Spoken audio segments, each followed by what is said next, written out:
PV diagram of refrigeration cycle. आज की इस वीडियो में हम pressure volume diagram of refrigeration cycle को बहुत आसान अंदाज में समझेंगे। अगर आप HVACR के तालिब इल्म हैं या रेफ्रिजरेशन सीख रहे हैं तो ये वीडियो आपके लिए बहुत मुफीद साबित होगी। सबसे पहले हम जान लेते हैं कि PV डायग्राम क्या होती है।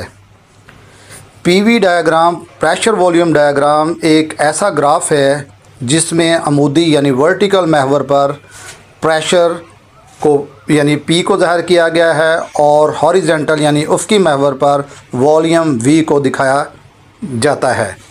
इस डायग्राम की मदद से हमें मालूम होता है कि रेफ्रिजरेंट के प्रेशर और वॉल्यूम में मुख्तलिफ मराहिल के दौरान किस तरह तब्दीली आती है।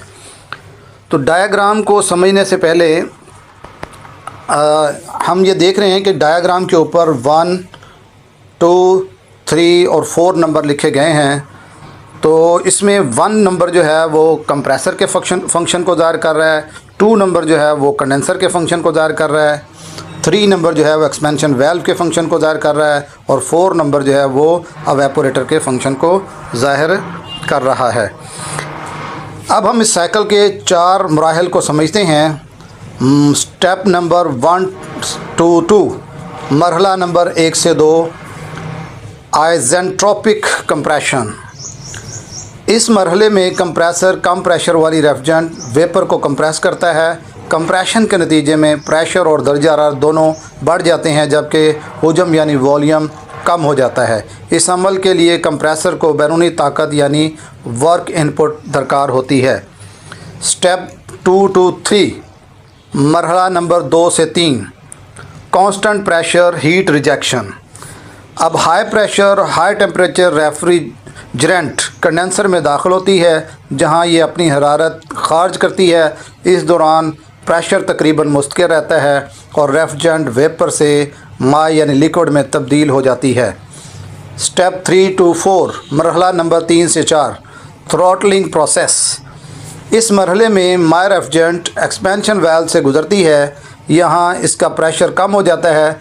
प्रेशर कम होने से दर्जा हरारत भी कम हो जाता है जबकि ये अमल तकरीबन कांस्टेंट इंथैल्पी पर होता है। स्टेप 4 to 1, स्टेप नंबर 4 से 1, मरहला नंबर 4 से 1, कांस्टेंट प्रेशर हीट अब्जॉर्प्शन। अब कम प्रेशर कम दर्जा हरारत वाली रेफ्रिजरेंट एवापोरेटर में दाखिल होती है जहां ये ठंडा किए जाने वाले हिस्से से हरारत जज़ब करती है। हरारत जज़ब करने के बाद रेफ्रिजरेंट दोबारा वेपर बन जाती है और कंप्रेसर की तरफ वापस चली जाती है। इस तरह साइकिल मुकम्मल हो जाती है। तो इस तरह ये प्रेशर वॉल्यूम डायग्राम जो है इन 4 मराहिल के ज़रिए अपना जो है वो साइकिल मुकम्मल करती है। इम्पॉर्टेंट नोट, इस प्रेशर वॉल्यूम डायग्राम में बंद लूप क्लोज लूप के अंदर का रकबा वर्क डन को ज़ाहिर करता है। इसी डायग्राम की मदद से हम रेफ्रिजरेशन साइकिल की कारकर्दगी, तवानाई की खपत और मुख्तलिफ थर्मोडायनामिक अमल को बेहतर तरीके से समझ सकते हैं। कंक्लूजन, उम्मीद है कि आपको PV pressure volume diagram refrigeration cycle diagram अच्छी तरह से समझ आ गई होगी। हम उम्मीद करते हैं कि ये आपके लिए मुफीद साबित होगी। Thank you.